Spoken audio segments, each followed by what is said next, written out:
Bismillahirrahmanirrahim. Assalamualaikum warahmatullahi wabarakatuh. Alhamdulillah alladzi an'ama 'alaina bi ni'matil iman wassalatu wassalamu ala Rasulillah sallallahu alaihi wasallam. Amma ba'd. Kesempatan hari ini ayuhal ahbab, kita akan bercerita tentang kapal Nabi Nuh yang lagi tawaf. Mari kita dengarkan terlebih dahulu satu ayat, dua ayat dari Surah Asy-Syu'ara 119 sampai 120. Fa'anjaynahu wa man ma'ahu fil fulkil mashhun tsumma aghraqna ba'dul baqin. Kami selamatkan Nabi Nuh serta penumpangnya bersamanya, dan kami tenggelamkan sisanya orang-orang yang ingkar. Ya.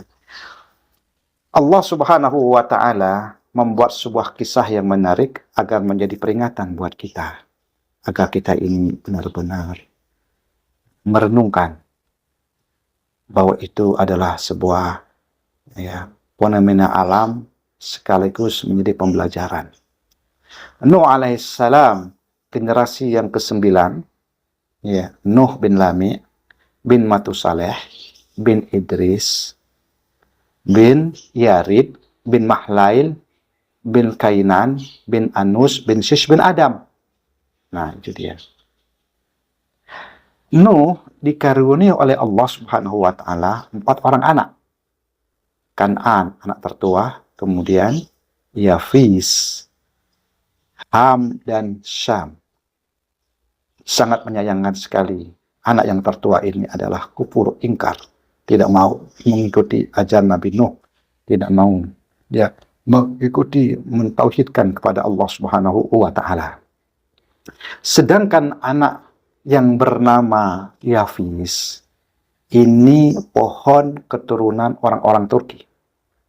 Ham, pohon keturunan dari orang-orang Sudan.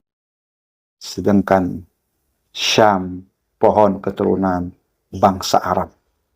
Yang diinginkan, yang didoakan oleh Nabi Nuh, Syam cikal bakal banyak keturunan-keturunannya itu akan menjadi nabi. Sedangkan Yafis didoakan oleh Nabi Nuh alaihissalam menjadi keturunan para raja-raja, dan Ham adalah pelayannya. Nah, terjadi dan dikabulkan oleh Allah seperti itu. Maka kalau kita kaji, kita baca, kita telusuri, sejarah berkata Syam banyak yang menjadi para nabi-nabi, seperti Nabi Ibrahim, Nabi Hud, Yakub, Ismail, kemudian Rasulullah SAW. Ini semuanya keturunan Syam. Nuh alaihissalam membuat kapal ini dari pohon namanya pohon grofir. Pohon ini katanya sih hanya sekali tumbuh. Setelah itu nggak tumbuh lagi. Tapi orang-orang Indonesia mengatakan kapal Nuh itu terbuat dari kayu jati. Sedangkan kayu jati itu adanya di Indonesia. Mungkin di India juga ada yang namanya kayu jati. Luas kapal Nabi Nuh ini kira-kira 1524 meter. Panjangnya, lebarnya 272 meter, serta tingginya 173 meter. Itu tingginya. Riwayat lagi mengatakan luas kapal Nuh itu kira-kira 300 hasta. Terdiri dari 3 dek. Dek pertama, penghuni para binatang berpasang-pasangan. Dek kedua, penumpangnya adalah kaum Nuh, manusia yang beriman kepada Nabi Nuh alaihissalam. Sedangkan dek yang ketiga itu penghuninya, penumpangnya dari bangsa burung. Itu pun berpasang-pasangan, laki dan perempuan. Nah, kemudian kita akan mendengarkan satu riwayat hadis yang diriwayatkan oleh Ibnu Abbas. Kana ma'anuhin alaihissalam fis safinati samanuna rajulan. Di dalam kapal Nabi Nuh itu ada 80 penumpang. Ma'ahum ahluhum, dan bersama mereka itu adalah keluarga mereka, yaitu pasangan mereka, istri mereka. Wa kanu fis safinati mi'ah wa hamsuna yauman. Mi'ah wa hamsuna yauman. Kapal Nabi Nuh ini di atas air banjir global itu selama 150 tahun.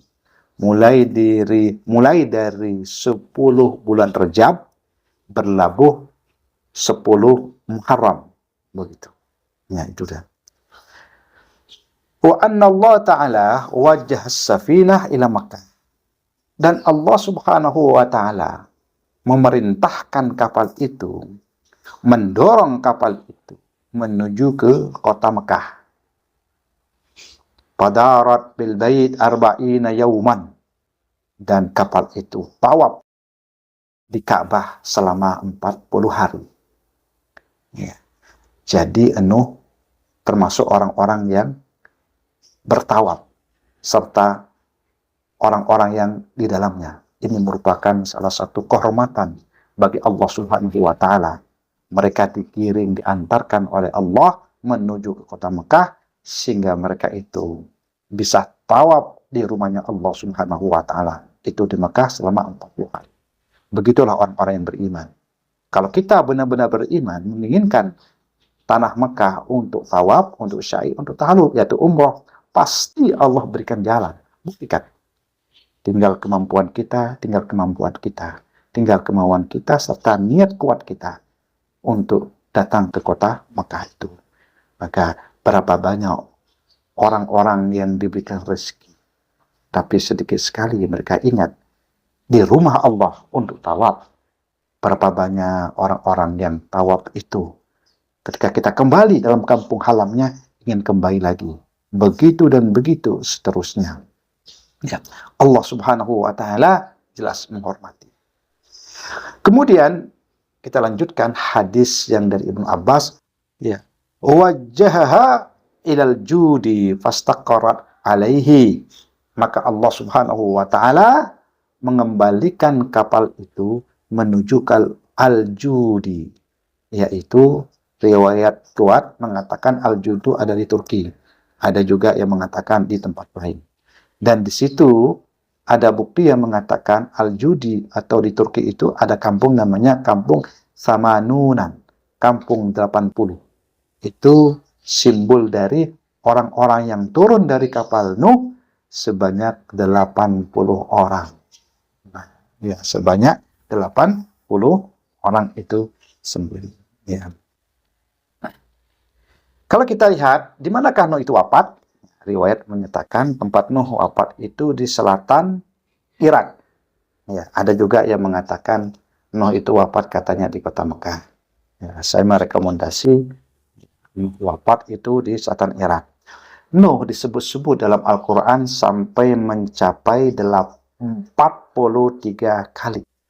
Ya, nama Nuh itu disebut. Ini merupakan satu kehormatan yang perlu kita ketahui terhadap Nabi Nuh alaihissalam. Nuh menyebarkan agama Allah sampai 950 tahun. Akan tetapi yang menyambutnya dengan hangat, menyambutnya dengan iman hanya 80. Lantas bisa kita kembalikan pertanyaan itu. Apakah kita ini termasuk orang-orang yang mentauhidkan Allah? Apakah kita ini termasuk orang-orang yang benar-benar mencintai Allah, beriman kepada Allah Subhanahu wa Ta'ala? Jika iya, maka pupuklah, jagalah, peliharalah iman-iman itu. Jaddidu imanakum bi tilawah la ilaha illallah. Jagalah iman kalian itu dengan membaca la ilaha illallah. Begitu. Ya, anjuran dari Rasulullah SAW agar kita benar-benar menjaga iman kita, menjaga ketauhidan kita. Semoga ini menginspirasi dari kisah Nabi Nuh alaihissalam sebagai nata hati, nata pikiran, serta memperkaya khazanah taman ilmu. Aqulu qawli hadza wa astaghfirullah li wa lakum. Wassalamualaikum warahmatullahi wabarakatuh.